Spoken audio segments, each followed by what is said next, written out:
Good afternoon, ladies and gentlemen. RaptorX here with Good Clean Gaming RX, and today we are back in Star Citizen once again on the latest EPDU patch. Obviously, it has not gone to live yet. Still on that one. I'm going to go ahead and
A guide to ship weapons. Oh.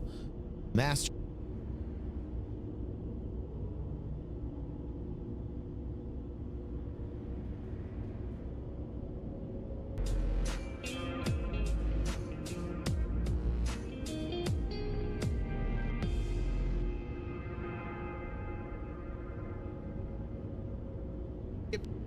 Mention is why. This guide is not here to tell you which weapons to use, but to break down exactly what the new categories of weapons are and what sets them apart now, so you can just A guide to ship weapons. Oh. Master modes 3.23.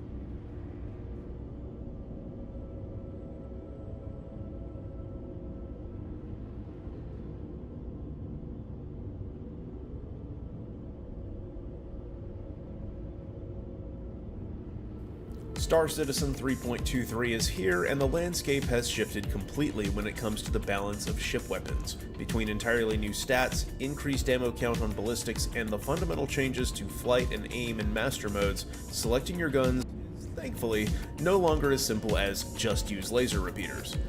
Today we're going to be making extensive use of the Urkel.Games calculator and the SC Ships Performance Viewer. Please consider supporting these great tools and the incredible help they provide at understanding this ever-changing game. Links will be in the description below.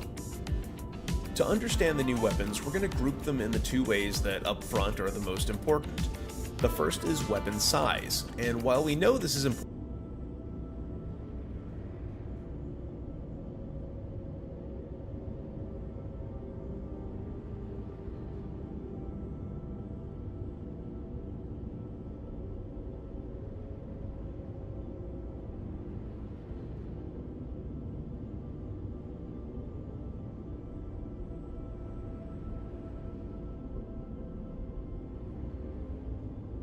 because it tells us where we can fit them, it's also tied, with a few exceptions we'll look at later, to how far you can shoot.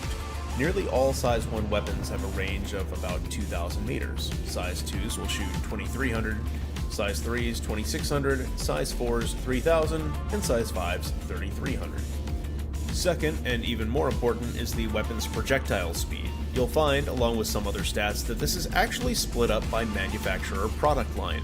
For example, all of the CF- laser repeaters by Klaus and Werner share a projectile speed of 1,800 meters per second. By contrast, the Deadbolt ballistic cannons by Asperia all share a projectile speed of 900 meters a second, and so on. If you tested master modes early on, one thing you no doubt remember is that the hodgepodge of stock weapons they came with usually resulted in having two lead pips to aim at, one closer to the target for the faster projectiles and one farther away for the slower ones. Choosing projectile speed is important because you can simplify how your ship plays in combat by selecting weapons that have the same, or at least close, projectile speed, so you only have to aim at a single pip rather than having to shift between two or more. This is only an option, but it's worth considering, especially if you're new to the game. More on mixing and matching different weapons later in the video. Each product line performs differently in other regards, too. If you were to sort this weapons list on Urkel.Games by other stats like, say, fire rate, how rapidly the weapon fires, spread max, which is how much spread you get on your shots over distance when holding down the trigger, and so on, you would find each product line grouped up in the list again. Asperia's light strikes have the highest fire rate and projectile speed of any laser cannon, but the lowest damage per shot. Bearing's M-Series are the opposite, the lowest fire rate and projectile speed, but by far the highest damage per shot. Each manufacturer now has something of a personality that they put into the weapons they make, which is kinda cool. Each line offers a different combination of projectile speed, spread, damage per shot, fire rate, and one last important one on energy weapons that most people don't think to look at: regen cost per bullet. This is how much power your ship's capacitor has to spend for each shot, and when we compare it to the damage of the shot, listed as alpha max, we start to find that some weapons make better use of the available energy than others. There's no stat on Urkel for this, so we'll calculate it ourselves and call it damage to energy cost ratio. As a side note, you can see how much capacitor energy your preferred ship has by looking here for regen pool size, or going to Urkel's ship list and finding the column capacitor crew load. Dividing this by the regen cost per bullet is how Urkel calculates how many ammos you'll have in each gun. It's worth noting here, and we'll mention it later, that the more energy weapons you have on your ship, the fewer shots each one will have, because the available capacitor energy is being shared between them. Remember that for later. If we were trying to pick, say, a size 3 weapon for our ship that's easy to hit with and will give us the most bang for our buck, we could land naturally on a few different conclusions. The Omnisky 9 takes 3/4 of an energy point to apply 1 point of damage. Its very high projectile speed of 1400 meters a second, which many PvPers will remember, was exactly the speed of the old laser repeaters. But alternatively, say if our targets will be very large and slow, could be M5A, which offers an extremely efficient 2-to-1 conversion on energy, half a point of energy to apply 1 point of damage, with extremely high alpha. We need to aim carefully and differently because we'll have limited shots and they'll travel slowly, but when they hit, the damage will be unmatched for the amount of energy and time we've spent. The lower efficiency of the other weapons is a result of their increased fire rates combined with increased projectile speeds. You can shoot and spray much faster, landing some damage, but not as much as if you were accurate.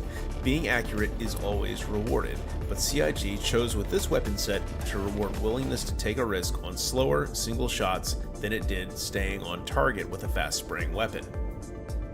Just like the energy weapons, ballistics come with a full range and variety of fire rate, alpha damage, and accuracy, and their categories, Gatlings, repeaters, and cannons, actually make a little more intuitive sense.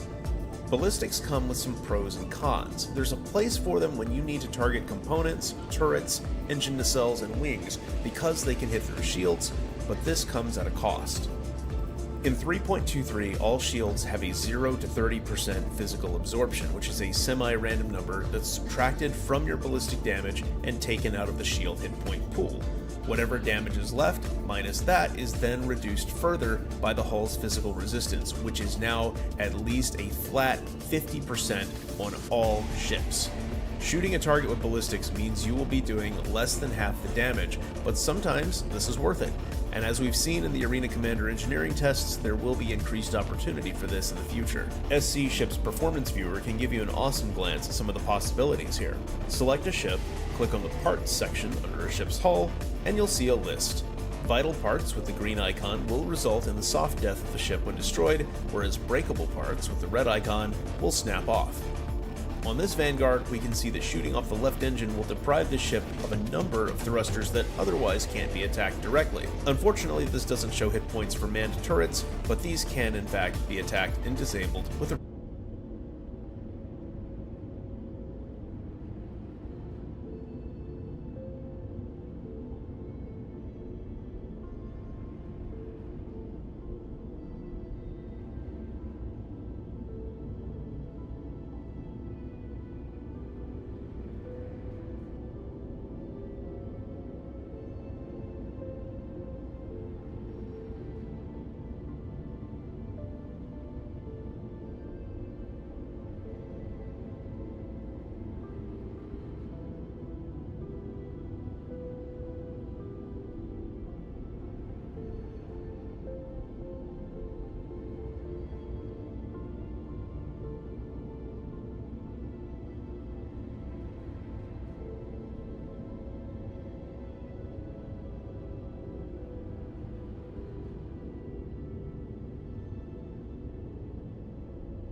Welcome to the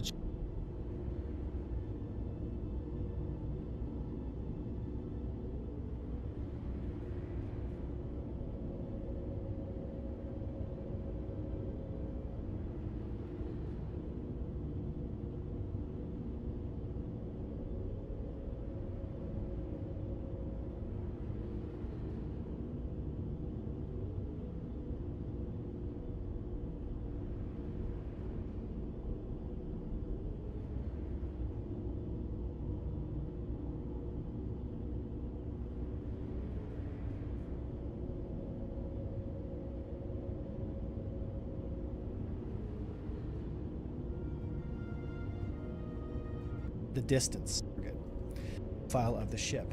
100. Pip indicates the long as I get close enough to the solution of fire, the fixed assist is going to pull the proper solution directly onto where the pipper is. Basically, what's being visually represented is a small circle, but what's actually happening is that circle is about 3 times the size, and I'm hitting the target no matter what. Lead pip solutions are very popular, especially for newer pilots, because it takes a lot of the guesswork out of it. It's quite simple, just pull your nose onto the circle and pull the trigger. But there's one thing about lead pips that I find a lot of people, especially new pilots, that don't even realize that they're doing it. It's called being pip focused. You want to resist the urge to stare at the little box and instead keep your eyes focused on the enemy fighter and what it's doing and allow yourself to get into the proper position. This is why lag pips, in my opinion, are a superior tool but requires more training, more awareness, and more knowledge of your ship and systems than the typical lag or lead pip system. If you're using something like a turret, the lead pips are typically the best because you don't have control over the platform itself as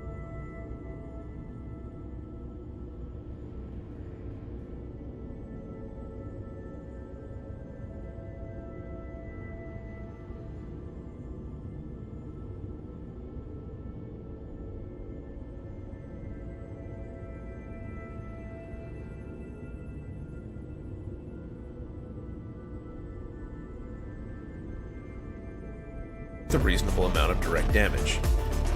Their category and call it damage to energy cost ratio. As a side note, you'll have in each gun. It's worth noting here, and we'll mention it later, that the more energy weapons you have on your ship, the fewer shots each one will have. If we were trying to energy weapons you have, it's worth noting here, and we'll mention it later, that the more energy weapons you have on your ship, the fewer shots each one will have.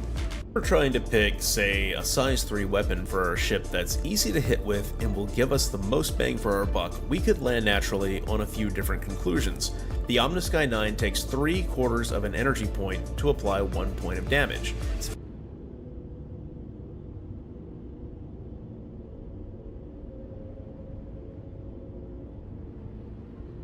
Very high projectile speed of 1400 meters a second, which many PvPers will remember was exactly the speed of the old laser repeaters.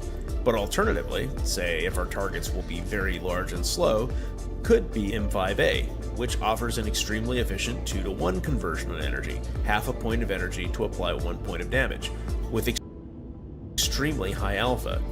We need to aim carefully and differently because we'll have limited shots and they'll travel slowly, but when they hit, the damage will be unmatched for the amount of energy and time we've spent. The lower efficiency of the other weapons is a result of their increased fire rates combined with increased projectile speeds. You can shoot and spray much faster, landing some damage, but not as much as if you were accurate. Being accurate is always rewarded, but faster landing the other and will travel slowly, which offers an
Hi everyone, welcome back. In this video, I'm gonna do an overview of the laser cannon overhaul in 3.23, as well as testing these laser cannons in combat with different sizes on different ships. As many as I can, as much as possible. Let's go. In 3.23, CIG has separated their stats, and for all the laser cannons,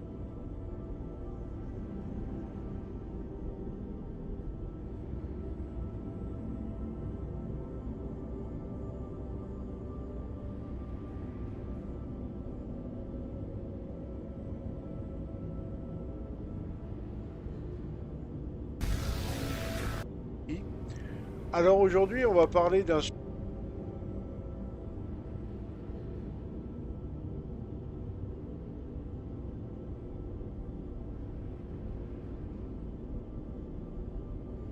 powered away. Why does Daymar look so weird?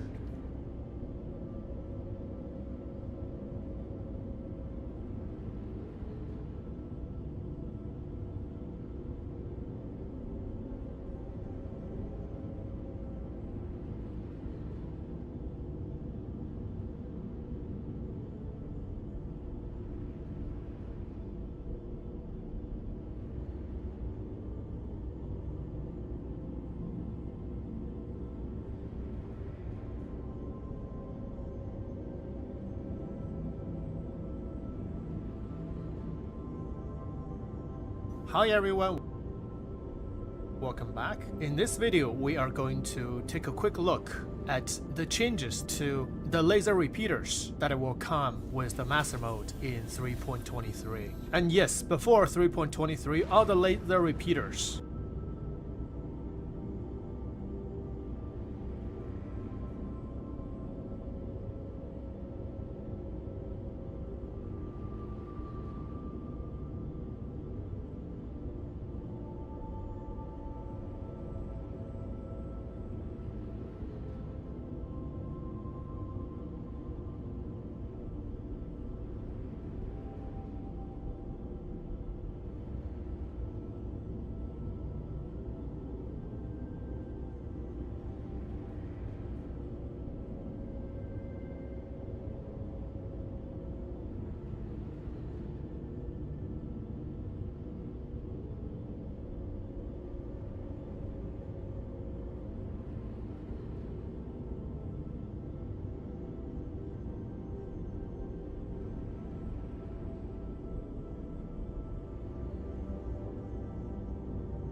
Hey folks, with patch 3.23, Star Citizen gets its first. Actively managing your capacitor is significantly more important than it was in previous patches, because the changes to the capacitor design made it so that you get a lot more benefit from having capacitors split between multiple systems than you did before. In the past, we'd almost always run 100% power to weapons, and only put power to shields when we needed to recharge, because escaping your enemies to recharge your shields was a free action that came with almost no risk. Now, most ships can't escape their enemies once they're in combat without taking some serious damage, so you'll get a lot more benefit from running some percentage of your weapon power to shields. What SIG has done is that they've greatly increased the benefit of having some power to the shields, while adding more diminishing